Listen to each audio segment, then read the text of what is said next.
Donc bonjour Lily Viré, vous êtes chef de projet Rénov2, donc qui est une initiative de la SEMCHA et de BTP CFA Grand Est. Et vous allez nous présenter cette initiative qui est assez intéressante puisque elle a pour objectif de faire participer à la fois des étudiants, des apprentis à votre projet pour une certaine compréhension et une redynamisation d'une friche militaire.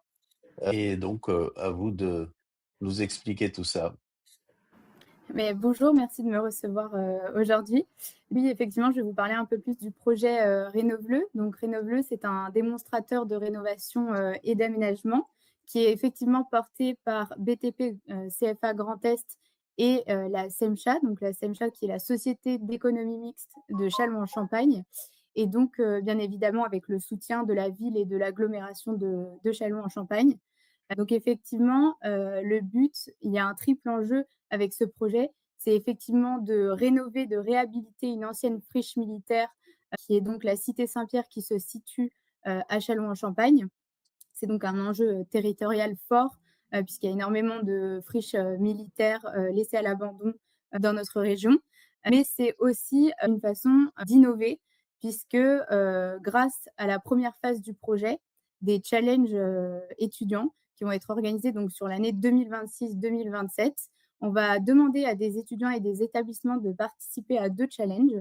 Un challenge, d'urbanisme qui porte sur l'intégralité du site et donc, le réaménagement du site et un challenge de rénovation qui portera sur un bâtiment type de la cité Saint-Pierre. Donc, la cité Saint-Pierre, c'est 2,4 hectares de terrain, c'est 13 bâtiments, des bâtiments qui sont plus ou moins semblables. Donc, c'est pour ça qu'on portera l'étude uniquement sur un bâtiment. Et donc, à la fin de ces challenges, on aura 3 lauréats pour le challenge de rénovation et un lauréat pour le challenge d'urbanisme. Et ces lauréats-là, ces solutions et ces innovations serviront à inspirer le projet réel. Et donc, la réhabilitation se fera à proprement parler sur la deuxième phase du projet, qui portera tout d'abord sur la réhabilitation pardon, de 3 bâtiments, avec les 3 idées qui auront été lauréates au challenge. D'accord? Euh, et le but, ce sera, aussi d'avoir une phase de monitoring de performance pour nous permettre d'être sûrs que les idées sur le papier, d'innovation, de performance énergétique ne sont pas justement uniquement sur le papier, mais existent, vraiment dans la réalité et seront ensuite répliquées pour les meilleurs sur l'ensemble et les autres bâtiments de la cité. Donc il y a vraiment D'accord. cette phase de monitoring Donc qui est très importante. c'est les écoles, donc les écoles d'architecture qui vont se manifester, donc avant le Oui, c'est 31 ça. juillet, si j'ai bien compris.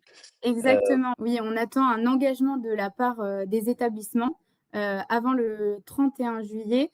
Donc ce sont des établissements, effectivement, des écoles d'archi, mais aussi des écoles d'urbanisme, des écoles d'ingénieurs, des écoles, du BTP, des travaux publics, du paysagisme. Donc on est vraiment ouvert à mmh, l'ensemble des étudiants pour lesquels ce sera intéressant de travailler sur le projet. Et ce qui est d'accord, intéressant pour nous surtout, c'est d'avoir des équipes qui participent, qui sont pluridisciplinaires pour qu'elle soit d'accord. capable de répondre à l'ensemble des enjeux du projet et de la cité en elle-même. Donc voilà, effectivement, c'est un engagement de l'établissement. Après, il faut bien savoir que, elles n'auront à inscrire des équipes que mi-octobre. Donc on laisse le temps de la D'accord. rentrée scolaire pour que, Oui, les pour, équipes se se fassent et que préparer. voilà, D'accord, que et donc ce l'inscription sont des les équipes. écoles qui se manifestent, c'est pas les étudiants directement, qui Non, pourraient, ça passe par s'inscrire? les Ça établissements, passe par effectivement, les ouais. établissements et cetera, d'accord, OK, avec plusieurs Voilà. écoles qui pourraient éventuellement s'associer, pour trouver justement des profils pluridisciplinaires et d'accord, très bien. Donc ça, c'est la première étape Du d'avoir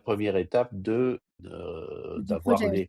les les, mmh, les étudiants pour, comprendre, réfléchir et proposer plusieurs solutions et la deuxième étape de réalisation, ce sera par la suite, donc avec, donc l'ouverture, si j'ai bien compris de ce que vous m'avez dit, aux apprentis qui vont exécuter les sujets. Exactement, c'est pour ça que l'un des porteurs, du projet est le BTP CFA Grand Est, parce que l'intérêt, c'est aussi pour nous de faire participer les, apprenants au chantier réel, qui va avoir lieu sur la cité, Saint-Pierre. Donc, l'enjeu de formation, il n'est pas uniquement sur la partie challenge avec, l'idéation, les études, mais aussi de le Mmh. faire sur la réalité du terrain et pendant la D'accord, rénovation, de cette friche militaire. Donc, pour que les apprenants puissent travailler sur un projet réel, même lorsqu'ils sont à l'école et pas uniquement sur le terrain, chez l'entrepreneur. d'accord, OK, beh, très bien, ça m'a l'air très, très intéressant et en tout cas, c'est une initiative assez originale et enthousiasmant pour Effectivement. les personnes qui vont y participer, parce qu'effectivement, c'est quand même, ça l'enjeu de la possibilité de démultiplier les projets parce qu'on aura, effectivement intégré dans un démonstrateur les Mmh. la meilleure façon de faire. Très bien, vous Exactement, auriez c'est quelque chose à compléter?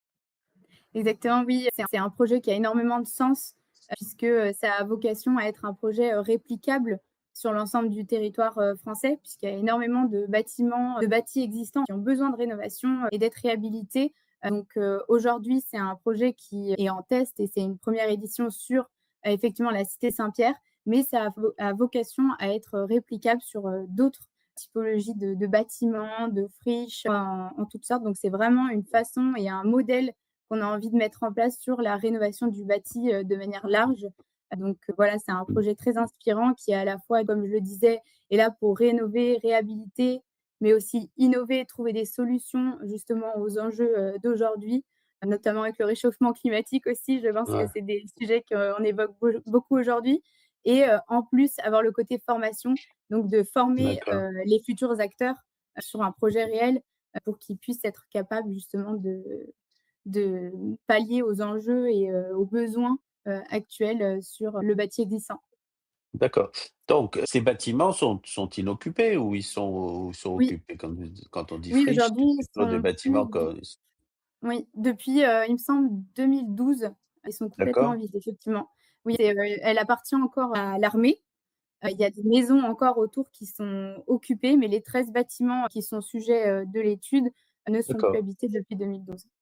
Très bien et donc je vous souhaite bonne chance pour votre projet et qu'on va faire en sorte de pouvoir diffuser auprès Oui. de nos abonnés architectes et écoles et cetera que nous Il y a pas avons, de souci et pour, oui, ils ont accès d'ailleurs à notre site internet s'ils le souhaitent, sur lequel il y a mmh des informations pour l'ensemble des personnes qui pourraient souhaiter, participer, que ce d'accord, soit, des établissements, des écoles, des étudiants ou même des partenaires, des professionnels.